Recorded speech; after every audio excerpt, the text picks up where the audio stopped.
వంశీ గారు 2 సార్లు ఎమ్మెల్యేగా ఎలక్ట్ అయ్యి మాకు ఓన్గా మా అరుణ మెమోరియల్ ట్రస్ట్లో మా సొంత డబ్బుతో అన్ని కోట్లు ఖర్చు పెట్టి మేము సర్వీస్ చేస్తుంటే ఈరోజు జస్ట్ 20,000 కోసం ఆ కంప్లైనెంట్ సత్యవర్ధన్ అనే అతన్ని మేము ఎక్స్టార్షన్ చేసాము అని పెట్టారు. అది ఎంతవరకు నమ్మసక్యం అనేది నాకు అర్థం కావట్లేదు. జస్ట్ 20,000 కోసం అలా కేసు చాలా ఇదిగా ఫ్యాబ్రికేట్ చేస్తూ ఉన్నారు.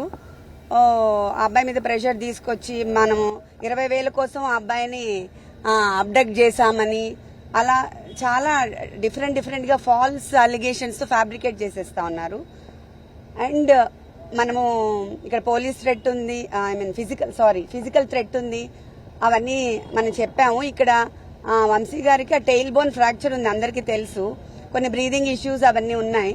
అయినా ఆయన్ని పనిష్మెంట్ సెల్ లాగా 22 hours ఒక రూమ్ లో పెట్టేసి ఎవరు రాకుండా ఎవరితో కాంటాక్ట్ లేకుండా అలా చేస్తున్నారు. ఇప్పుడు ఆయనకి బ్రీదింగ్ ఇష్యూ ఉంది, టెయిల్ బోన్ ఫ్రాక్చర్ అయింది, కింద పడుకోలేరు.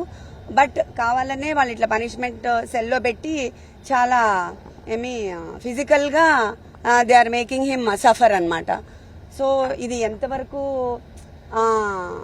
కరెక్టో అది మనకి పబ్లిక్ అందరికి తెలియాలి అని నేను చెప్తున్నాను.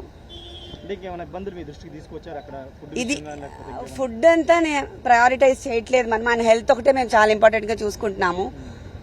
ఫిజికల్ హెల్త్ కాకుండా వాళ్ళు మెంటల్ గా కూడా ఆయన్ని అలోన్ గా పెట్టి కొంచెం మెంటల్ గా లో చేసి డిప్రెషన్ గురి చేయాలని ట్రై చేస్తున్నారు. సో మాకు ఆ ఫిజికల్ టార్చర్ అండ్ ఆల్సో ఈ ఫాల్స్ అలిగేషన్స్ తో ఎక్స్టార్షన్ పెట్టాలని అవన్నీ ట్రై చేస్తున్నారు ప్రెసెంట్ కేస్ లో. సో అవన్నీ కూడా చాలా ఫ్యాబ్రికేట్ చేసి ఫాల్స్ కేసెస్ పెడుతున్నారు. ఆ ఫాల్స్ కేసు మీద ఈయన టార్చర్ చేయడం అది ఎంతవరకు జస్టిఫైయబుల్ అని నేను అడుగుతున్నాను ఈ ప్రజాముఖంగా. అంతే.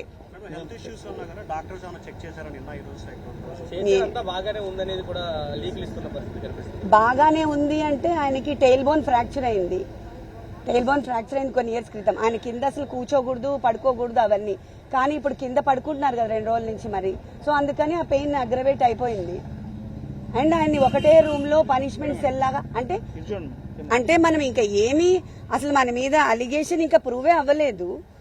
ముందే పనిష్మెంట్ సెల్లో వేసేసి 22 hours ఆయన్ని లాక్డ్ డోర్ లో పెట్టేసి ఎవరు కలవకుండా ఒక 60 కెమెరాలు సీసీటీవీ కెమెరాలు పెట్టేసి అలా చేయటము ఎవరైనా చార్లెస్ శోభరాజో లేకపోతే పెద్ద పెద్ద క్రైమ్స్ చేసే వాళ్ళని చూసేటట్టుగా they are taking him to that level. So అది ఇంత ఫాల్స్ కేసెస్ లో అంత చేయడం అవసరం? ఇంకా ప్రూవ్ కూడా అవ్వలేదు కదా. మనం రిమాండ్ మీద కదా తీసుకొచ్చారు, ఇంకా అలిగేషన్స్ ప్రూవ్ కాలేదు కదా. మరి ఎందుకు అంత పనిష్ చేస్తున్నారు ఫిజికల్ గా? అంటే ఇప్పుడే మేము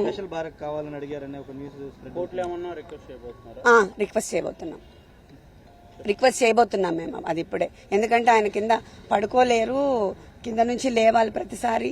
జస్ట్ నేల మీద కదా, టెయిల్ బోన్ తగులుతూ ఉంటది కదా. టెయిల్ బోన్ మీకు అందరికీ తెలిసి ఉంటుంది, ఆ వెన్నెముకలో లాస్ట్ లో ఉంటది. అది ఆల్రెడీ ఆయనకి ఫ్రాక్చర్ ఉంది పాపం. అదొకటి. బ్రీదింగ్ ఇష్యూస్ ఉన్నాయి. కోవిడ్ తర్వాత ఆయనకి చాలా బ్రీదింగ్ ఇష్యూస్ ఉన్నాయి, స్లీప్ యాప్నియా ఉంది. సో ఇవన్నిటికి అట్లా క్లోజ్ రూమ్ లో లాక్ చేస్తే బ్రీదింగ్ ఆడదు కదా. బ్రీదింగ్ ఇష్యూస్ ఉన్న వాళ్ళకి ఆక్సిజన్ సప్లై సరిగా అవ్వదు. అవన్నీ ఫిజికల్ గా టార్చర్ పెడుతున్నారు ఇప్పుడు. మేడం సెల్ ఫోన్ సీజ్ చేయాలి అని చెప్పి కూడా పోలీసులు కస్టడీ పిటిషన్ అడగడం జరిగింది. సో దీనికి సంబంధించి ఏం చెప్తారు? అంటే టెక్నికల్ ఎవిడెన్స్ కీలకంగా మారుతుందని చెప్తున్నారు పోలీసులు. నాకు దీని గురించి ఐడియా లేదండి.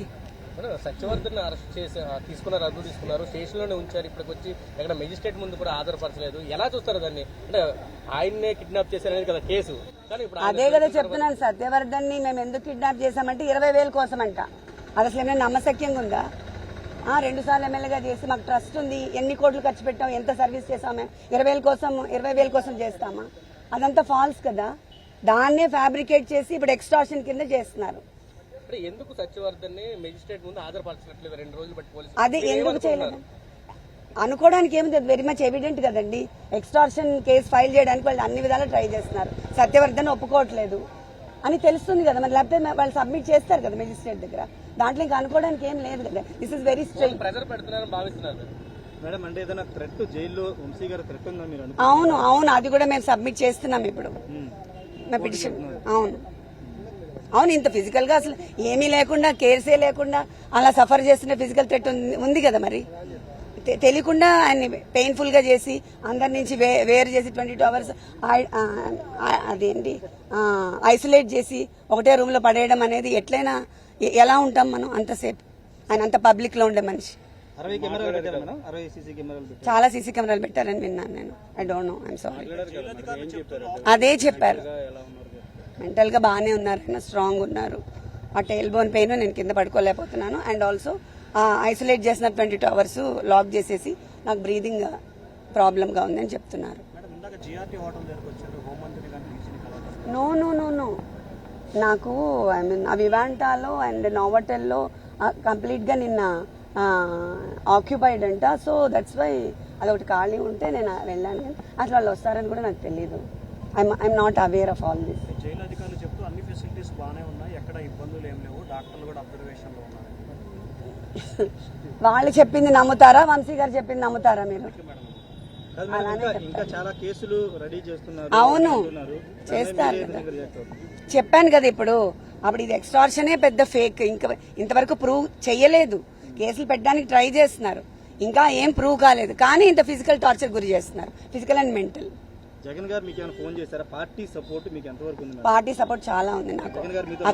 అక్కడి నుంచే మాకు ఐ మీన్ లీగల్ సెల్ అంతా మనకి అక్కడి నుంచే వర్క్ అవుతుంది. బాగా హెల్ప్ చేస్తున్నారు. Thank you. జగన్ గారు మాట్లాడారా? మీతో మాట్లాడారు, ధైర్యంగా ఉండమని చెప్పారా? చెప్పారు నాకు. నెక్స్ట్ వీక్ ఆయనతో మీటింగ్ కూడా ఉంది. వస్తున్నారా, కలుస్తున్నారా? చెప్పారు. Thank you.